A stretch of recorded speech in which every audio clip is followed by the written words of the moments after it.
እንደምናድራችኋል ተመልካቾቻችን ከአዲስ ቀን የጧት ገበያ መረጃ ጋር አብራችሁ እንድትቆዩ እንጋብዛለን። ወደ ቀዳሚ መረጃችን እንለፍ። ስራ ፈላጊዎች በተለያዩ ስፍራዎች የተለጠፉ የስራ ማስታወቂያዎችን እየዞሩ ማንበብና በእያንዳንዱ ተቋም በአካል በመገኘት የትምህርትና ተያያዥ ማስረጃዎቻቸውን ማቅረብ ስራ ከማግኘታቸው በፊት የሚያሳልፉት ውጣ ውረድ መገለጫ ሆኖ ቆይቷል። አሁን ላይ ዘመን እየተለወጠ አሰራሮችን ከወረቀት ነፃ ሆነው ወደ ዲጂታል ቴክኖሎጂ እየተሸጋገሩ በመሆኑ ድካምን የሚቀንሱ አሰራሮች እየተለመዱ ይገኛሉ። ባልደረባችን ሳምሶን ገድሉ የስራ ማስታወቂያዎችን ከማስታወቂያ ግድግዳ ይልቅ በእጅ ስልኮች አማካኝነት በስራ ፈላጊዎች እጅ ላይ እንዲደርስ እያደረጉ ያሉ ወጣቶችን አነጋግሮ ተከታዩን አሰናድቷል።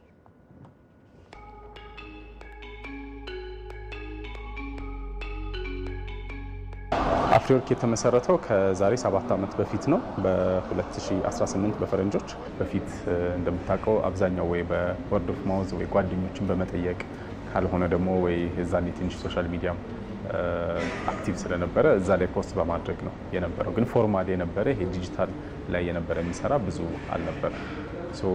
በዛ ምክንያት ለምን አንድ ግሩፕ ክሬት አናደርግም በሚለው ነው የምናውቀውን ሰዎች እዛ እንጨምርና ስራ ሲመጣ ሁልጊዜ እዛ ላይ እናወጣዋለን።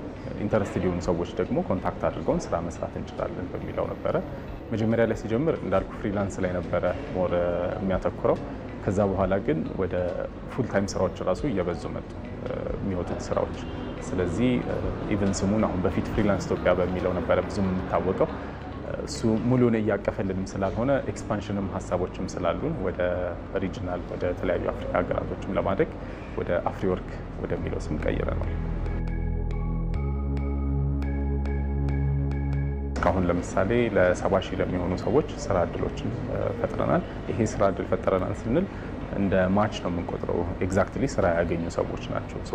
ከዛ በኩል ያለው ደግሞ ይሄ ሁለተኛ ሌየር ደግሞ ብንሄድ ከዛም በላይ ሊሆን ይችላል። ቢያንስ ከ80 ሺህ በላይ ስራዎችን ፖስት አድርገናል። ላስት 1 መንዝ እንኳን አፕሪል ላይ ብቻ ወደ 1100 አካባቢ ጆብ ማቾች አሉን which means ወደ 4000 ስራዎች ፖስት ተደርገው በእኛ ፕላትፎርም 1100 እና ከዛ በላይ የሚሆኑ ሰዎች እኛም ፕላትፎርም ተጠቅመው ስራዎችን አግኝተዋል ወይም ሴኩር አድርገዋል ማለት ነው። ስራ ፈላጊ ከሆንክ መጀመሪያ ላይ ሬጂስተር ማድረግ ይኖርባል። ሬጂስተር ስንል ቦት አለ ወይም ደግሞ ዌብሳይቱ ላይ ገብተህ ሬጂስተር ማድረግ ይችላል። የመጀመሪያው ሬጂስትሬሽን ቤዚክ የሆኑ 4-5 ጥያቄዎች አሉ መሙላት ያለብህ፣ ስም ያለበት ሎኬሽን እና ቤዚክ አንድ ላይ የተያዙ ጥያቄዎች አሉ። እነሱ ሞልተህ ሬጂስተር ታደርጋለህ። ሁለተኛው ፌዝ ግን ኮምፕሊት የሆነ ፕሮፋይሎችን ማሟላት ነው። ፕሮፋይል የምንለው ምን ቦታዎች ሰርታል፣ የት ተምርሃል፣ ባዮ ላይ መግባት ያለበት ሰርቲፊኬት ካለ እነሱ ነገሮች ሙሉ ማሟላት ነው። ለስራ መፈለግ በደንብ የሚጠቅምህ ሁለተኛው ፌዝ ላይ በደንብ ማሟላት ይኖርባል።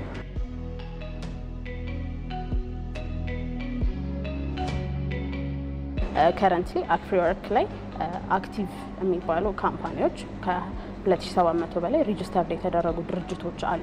የአፍሪወርክን ፕላትፎርም አክቲቭሊ እየተጠቀሙ ያሉ ማለት ነው። ሬጂስተር ዲሆን በቀጣሪዎቹ በኩል ደግሞ ሬጂስተር ሲያደርጉ ካምፓኒ ከሆነ ላይሰንስና አይዲያቸውን እንቀበላለን። እዛው ዲጂታል ነው፣ እኛ ጋር የሚመጡት አይደለም።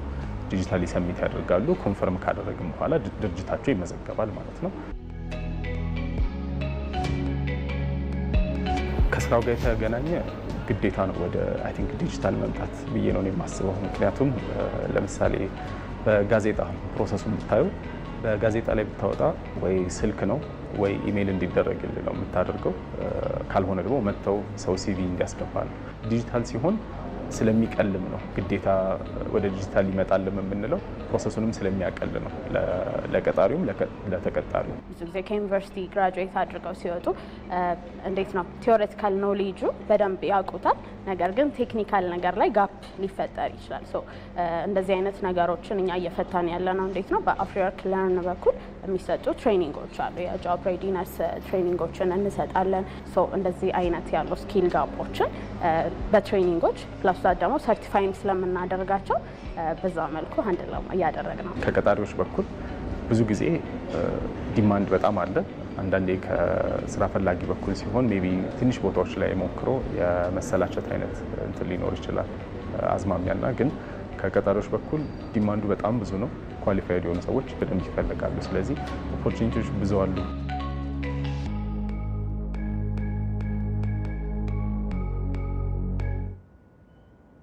ቀጥለናል።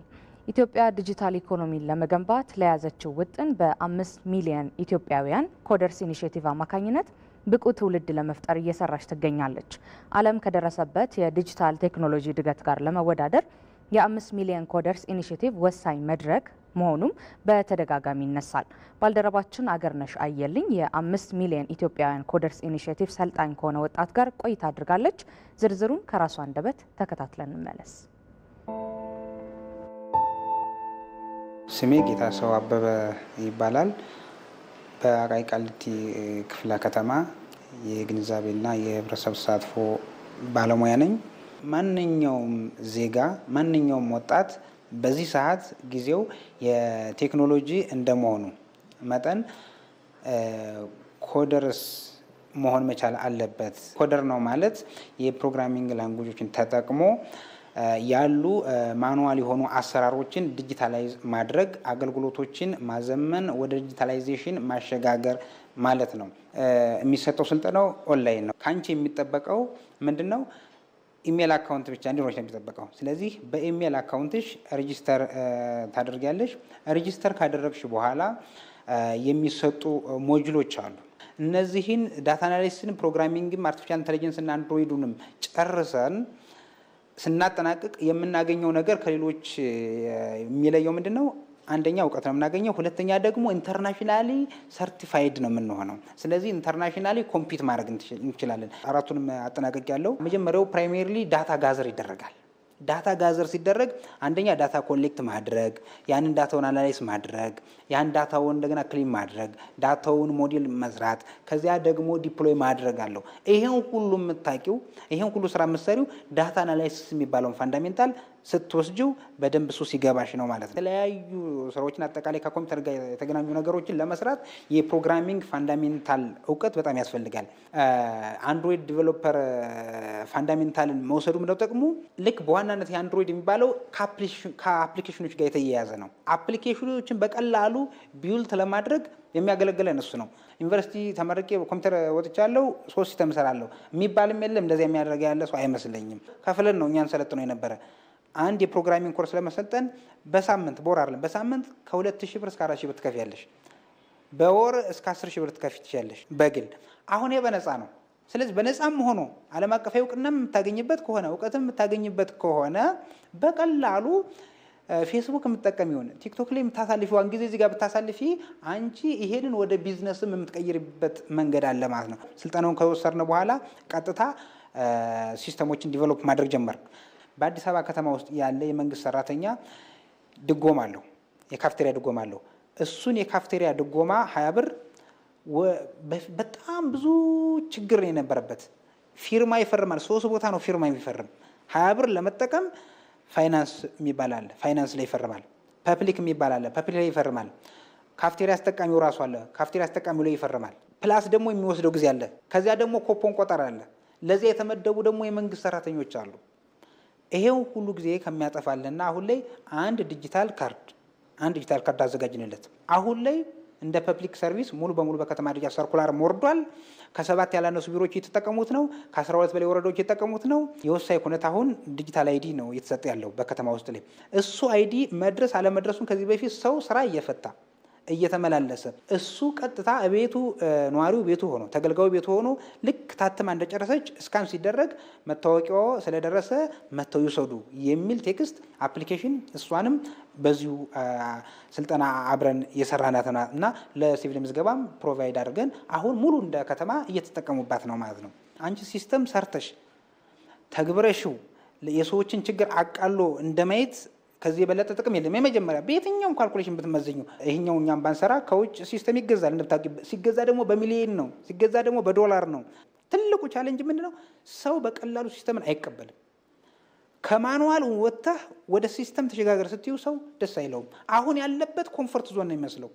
ተቋማት ላይ ደግሞ ይብሳል። ሶሉሽን እስከሆነ ድረስ ለማህበረሰቡ ግልጋሎት እስከሰጠ ድረስ ስራን እስካቃለለ ድረስ እስካቀላጠፈ ድረስ ማለት የምፈልገው እኔን የሚመስሉ ወጣቶች ከኔ የተሻለ እውቀት ያላቸው ከኔ የተሻለ ሀሳብ ያላቸው ሰዎች በድፍረት ስራቸውን አውጥተው መተግበር መቻል አለባቸው። በዚህ ሰዓት እና ከዚህ በኋላ ቴክኖሎጂ ወደ ኋላ የሚቀር አይደለም፣ የሚተው አይደለም፣ አልፈልገው የሚቆይ የሚባል እንዳልሆነ አውቁ ሁሉም ተቋማት ሁሉም የሚመለከተው ባለድርሻ ከተማችን ላይ ያለ ወደ ቴክኖሎጂ መሄድ መቻል አለበት።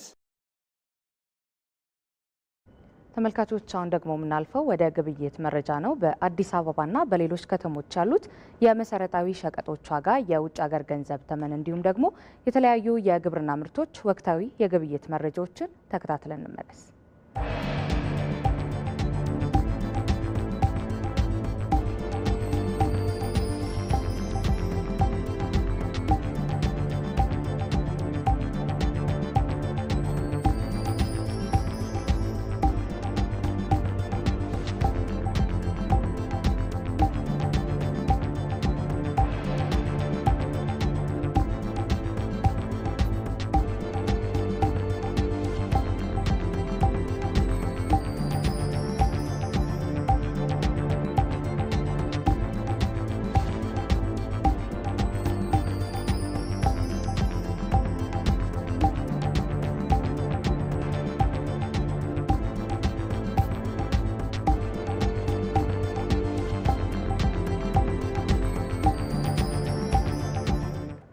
ተመልካቾቻችን የአዲስ ቀን የጠዋት ገበያ መረጃዎች እነዚህ ነበሩ። አብራችሁን ስለነበራችሁ እናመሰግናለን። መልካም ቆይታ ይሁንላችሁ ተመልካቾች።